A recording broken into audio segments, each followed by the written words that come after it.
Estamos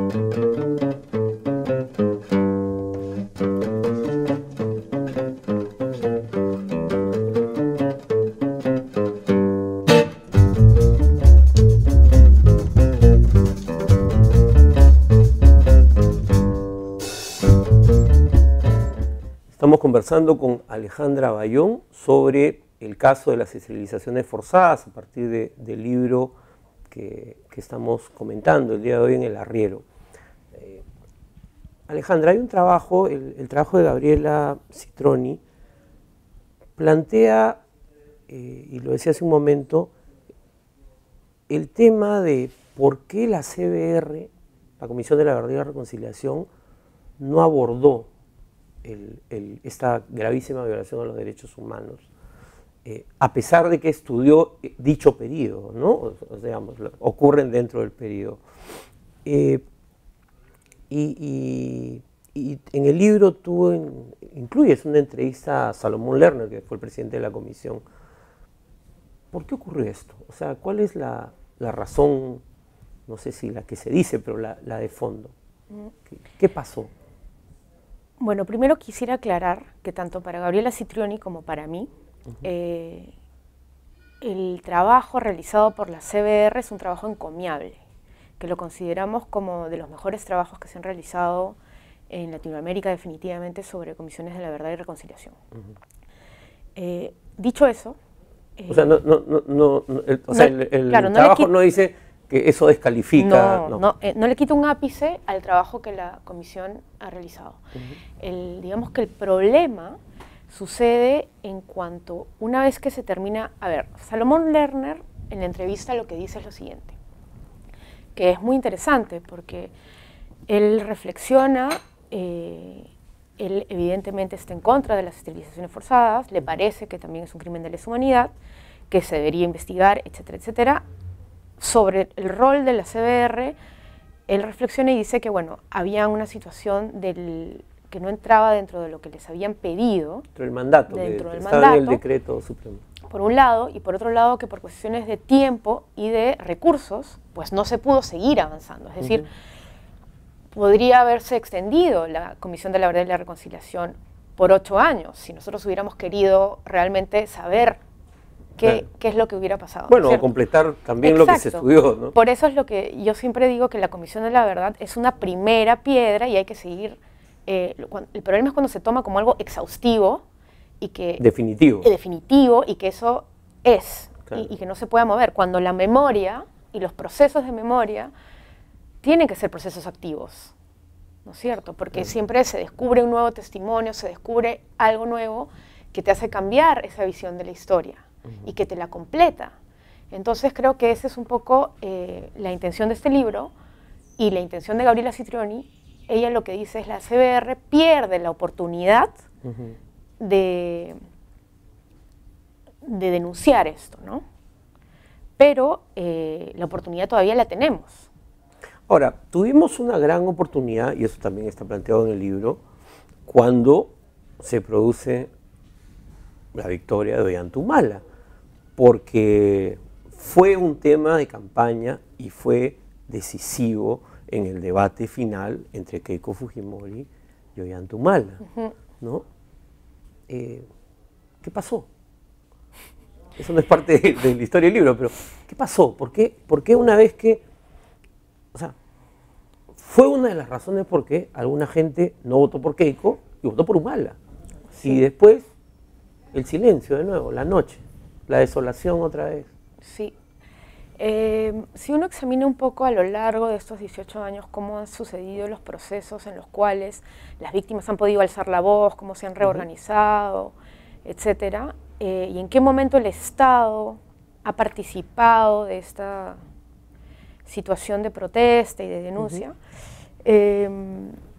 pues nos damos cuenta con algo que también es lamentable, ¿no es cierto?, que es la manipulación política que un caso como este, de la envergadura que este representa, es lo que se ha dado. Es decir, cuando se quiere bajar a un tipo de candidato X o Y o por cuestiones políticas, entonces ahí el caso se utiliza, se manipula, etc. Una vez que eso entonces no hay una situación real, de real búsqueda de justicia, de reparación y de empatía social, ¿no es cierto?, de justicia social con estas víctimas. A pesar de que mayoritariamente fueron sus electoras. Si miras el mapa electoral, ¿no? No sé, pues, en casi todas las zonas rurales gana Ollantumala, ¿no? O sea, claro. Es la deuda de Ollanta. Es la deuda de Ollanta, es la deuda política de Ollanta. Yo creo que él lo sabe muy bien.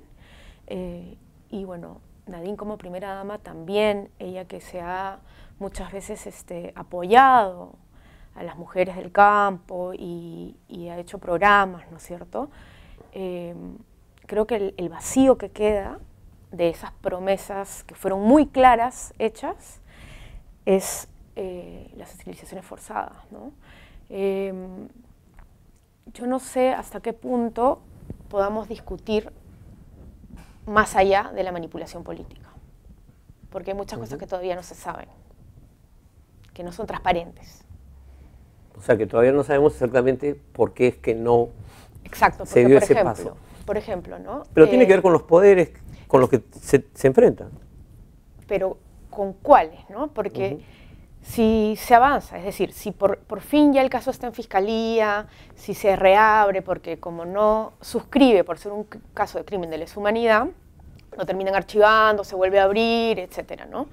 Por fin se logra en este gobierno tener una fiscalía ad hoc, ¿no? Con el trabajo del IDL y de Demus, se logra por fin tener una fiscalía ad hoc, y luego se termina archivando de nuevo el caso. Vienen las víctimas de nuevo, ¿no? Otra vez. Pero tan poderoso es el, no sé, o sea, es el gremio médico, es el fujimorismo, o sea, porque los militares participaron de alguna manera en esto, es algo de lo que no se habla mucho, pero varias de las zonas donde se hicieron las esterilizaciones estaban bajo el mando de comandos políticos militares hasta el año 2000 inclusive. Sí. Ayacucho, por ejemplo, ¿no? Pero, o sea... Claro, es decir, ¿hasta qué punto hay una combinación y hasta qué punto están combinadas estas situaciones o estos poderes, ¿no es cierto? ¿A quién no le conviene que esto salga? Evidentemente al fujimorismo, pero no solo. Es decir, como lo dice claramente Gonzalo Yanela en el libro, pues los médicos, es decir, si el caso llega, ¿no es cierto?, a ser investigado y a realmente ser sancionado, ¿quiénes serían sancionados? Muchísimos médicos, y los médicos atraviesan todas las clases sociales, todas las clases políticas. Claro, tienes médicos en todos los congresistas. Por supuesto, entonces es una cosa enorme, ¿no? Además, si se lograra esta justicia, entonces habría que reparar a las víctimas. A ver, repara tú a 300.000... Bueno, no pueden reparar bien a las víctimas del conflicto, ¿no? Que son 70.000, y se les ha dado ¿no es cierto? Una miseria, digamos, ¿no? O sea, de 70.000 muertes, digamos, ¿no? Pero es más amplio, pero igual, imagínate 300.000, estás hablando de cuántas familias, estás hablando... Entonces, nos desborda, ¿no? Y entonces, no sé hasta qué punto es más esa situación de cómo vamos a reparar esto si aceptamos que y encontramos quiénes son culpables, o si simplemente hay una especie de bloqueo total, ¿no? O sea, o es la pura negligencia y la indiferencia y etcétera. Y el desprecio que es pues parte de la estructura, no sé, como miran las élites, que también se dice en el libro, ¿no? Cómo miran las élites a este sector del país. No, eso sí me queda claro, eso sí es bastante claro, que hay un desprecio por la vida, o sea, es decir, las mujeres del campo no son mujeres ciudadanas, porque sus derechos no valen. Claro. Entonces, y eso es una cuestión endémica en el país, al margen del caso de esterilizaciones forzadas. Es una situación, digamos, bien plantada ahí, ¿no? Pero si ya llegas a la Comisión Interamericana de Derechos Humanos, si ya tienes las pruebas que tienes... Bueno, tienen mandatos, compromisos... O sea, claro, esa es la situación que a mí me... Es decir, yo entiendo que hay un desprecio, yo entiendo que hay un machismo, yo entiendo muchas cosas, porque ¿por qué se esterilizaron solamente a 22.000 hombres y a 272.000 mujeres. Claro. ¿Por qué? Si la vasectomía es más barata, más rápida, menos problemas postoperatorios, y además un hombre puede generar, digamos, 200 hijos en su vida, claro, ¿no es cierto? Una mujer máximo, pero así siendo una fábrica de hijos, pues llegar a 15, ¿no es cierto? Y además los problemas postoperatorios son dificilísimos y es muchísimo más caro. Claro. Los efectos, además los impactos en la vida de las mujeres son mucho mayores. Claro, entonces esa situación, ¿por qué? Porque quizás las mujeres son más fáciles de convencer o son más fáciles de dominar o son simplemente más débiles físicamente que un hombre. ¿Cuál es la situación que hace esto? ¿Es solamente el prejuicio? ¿O es que también hay una situación, ¿no es cierto?, del momento en el que tú vas a convencer a la persona, pues prefieres una mujer que es más dócil y que es más... Quizás, bueno, ya casi no nos queda tiempo, pero esto se dio en un contexto de posguerra, ¿no? Sí. En una sociedad rural había sido devastada y fue parte de la promesa de la pacificación, ¿no?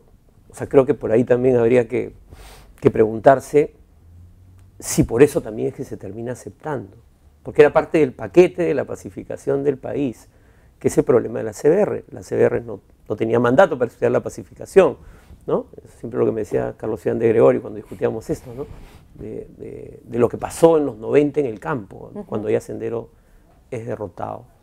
Pero bueno, eso habrá que seguir discutiendo. Sí, pues. Yo solamente quisiera terminar con decirte que sí es cierto que en las negociaciones que han habido, por ejemplo, en el caso del conflicto armado interno, para poder reparar, ampliar la situación no solamente de reparación a las víctimas, la mayoría mujeres por casos de violación sexual, claro. Y eso se ha ampliado, la lucha feminista ha hecho mucho para que esto se amplíe a otro tipo de... Casos de violencia sexual, hasta ahí creo que se ha llegado, ¿no? Sí, pero digamos que eso sí ha habido un avance grande, se han ampliado varias cosas, pero lo único que se dejó de lado, es decir, el ministerio dijo, ok, está bien, vamos a avanzar, pero esterilizaciones forzadas no.